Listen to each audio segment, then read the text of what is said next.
Nah, kita lihat ini, setiap bentuk kuadrat real dapat direduksi oleh suatu transformasi real non-singular ke bentuk kanonik. Sebenarnya bukan ke bentuk kanonik, tapi ini ke bentuk diagonal atau kanonik. Kita tahu kanonik itu juga bentuk diagonal, tetapi koefisien unsur diagonalnya semuanya satu. Jadi ini bentuk lebih spesifik daripada bentuk diagonal. Jadi suatu bentuk real bisa diubah menjadi bentuk diagonal atau kanonik, di mana P adalah banyaknya suku-suku positif. Dan banyaknya suku-suku positif itu akan kita sebut sebagai indeks, lalu R itu adalah rank dari matriks bentuk kuadratnya. Jadi kalau kita punya bentuk ini, bentuk kanonik begini, ataupun bentuk kuadrat seperti ini, dia akan punya rank 3. Karena ini berakhirnya di pangkat di 3 kuadrat. Jadi dia punya rank 3. Indeksnya 2. Itu adalah banyaknya suku yang koefisiennya positif. Ini dan ini. Indeksnya 2. Ranknya 3. Nah, selisih antara banyaknya suku positif dan negatif kita sebut signatur. Jadi signatur itu apa? Signatur itu adalah rank dikurangi dengan indeks. Dan kemudian dua bentuk kuadrat real dengan n ubah setara kalau dia punya rank yang sama dan indeks yang sama. Jadi dua bentuk kuadrat ukurannya sama, kita katakan dia setara kalau dia punya rank yang sama dan indeksnya sama.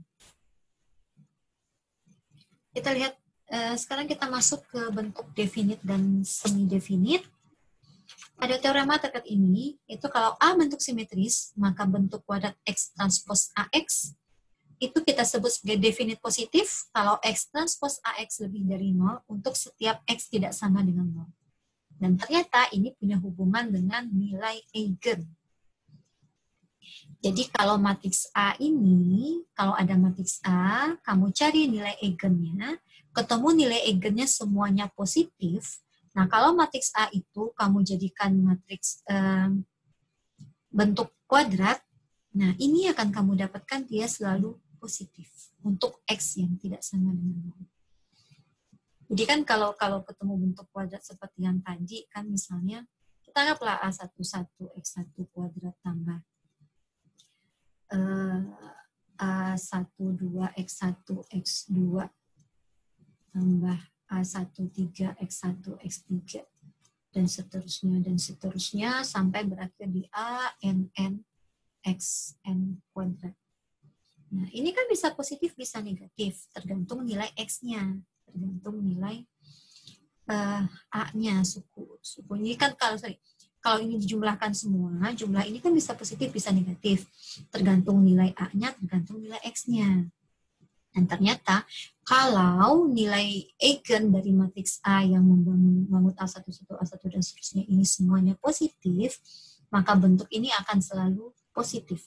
Asal X-nya tidak sama dengan 0. Nah, ini kita namakan bentuk kuadrat ini sebagai definite positif. Nah, bentuk kuadrat ini kita sebut semi-definite positif kalau bentuk kuadrat ini besar sama dengan 0 untuk setiap X. Ini dimiliki oleh A yang punya nilai eigen 0 dan positif. Dan dengan ide yang sama, kita akan dapatkan bentuk kuadrat itu semi-definite negatif kalau nilai bentuk kuadratnya X transpos AX kecil sama 0 untuk setiap X. Dan ini dipenuhi oleh kalau A itu punya nilai eigennya 0 atau negatif. Dan sebaliknya dia punya definite negatif, kalau X transpos X-nya selalu 0, untuk X yang selalu kecil dari 0, untuk X yang tidak sama dengan 0, ini dipenuhi kalau nilai eigennya negatif.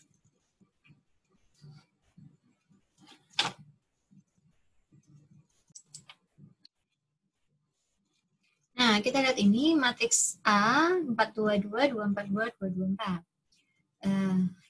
Ini sudah digunakan untuk contoh diagonalisasi ortogonal. Jadi kamu sudah tahu nilai eigennya adalah lambda 2 dan lambda 98. Karena kedua nilai eigen ini positif, maka pakai teorema yang tadi, kita tahu kalau bentuk kuadrat dan matriks A-nya itu definite positif, pakai yang ini.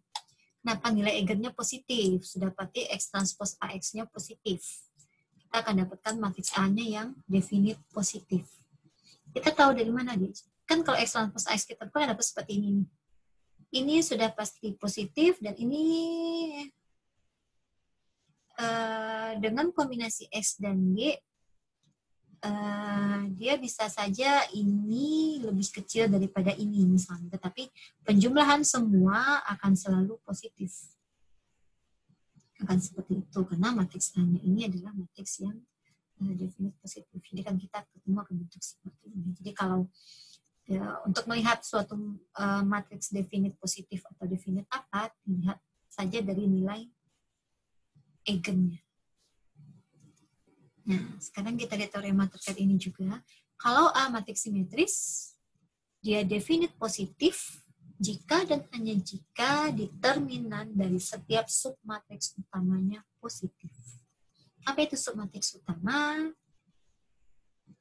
Ini matriks 3x3, submatriks utama yang pertamanya ini. Submatriks utama yang keduanya ini. Submatriks utama ketiganya baru keseluruhan matriks. Nah, matriks ini akan definite positif karena submatriks utamanya determinannya 2. Submatriks yang kedua determinannya adalah 4 tambah 1. 4 kurang 1, 3. Determinan submatriks yang semuanya adalah 1. Ketiga, determinan submatriks utamanya positif. Jadi matriks A ini definite positif. Kalau mau meyakinkan, silakan periksa nilai eigen dari ini. Kita juga akan dapatkan nilai eigennya semuanya positif. Dan X transpose X-nya positif untuk semua X yang tidak sama dengan 0.